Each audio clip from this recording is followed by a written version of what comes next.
विवाद मध्य ओल्यू मनोज को धोईदेले हरे कहले से किए टंका पाई सब नाट सोशल मीडिया रे आसी करुछंती जण जण को टार्गेट पुणी घनेला हॉलीवुड विवाद आगे मनोज को टार्गेट रे हरी एवं हरी को टार्गेट रे मनोज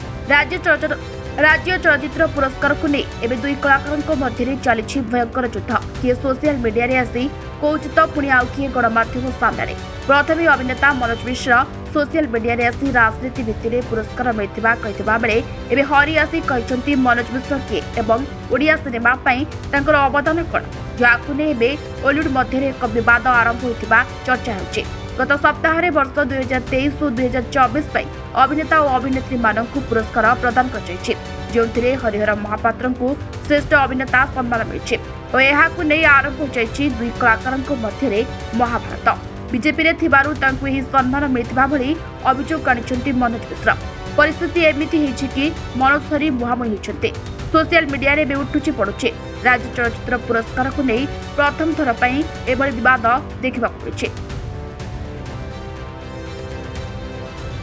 फिल्म धोरे बाबू धो पई श्रेष्ठ अभिनेता भाव में हरिहर महापात्र को मिलुछे सम्मान राज्य रे प्रथम थर पई कुरसी हास्य अभिनेता को श्रेष्ठ अभिनेता पुरस्कार मिलुछे हेले एठू आरंभ होइछि विवाद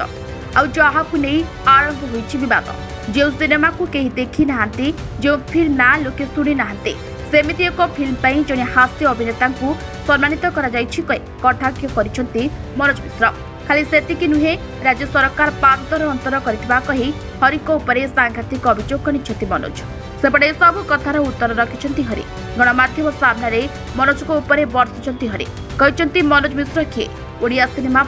से करिसंती कौन मुंबई रु कहीं ओडिशा आसिले तांकु चिन्हे किए मनोज मिश्रा कड़ा समालोचना पर अभिनेता हरिहर महापात्र किछि एभली प्रतिक्रिया रखिसंती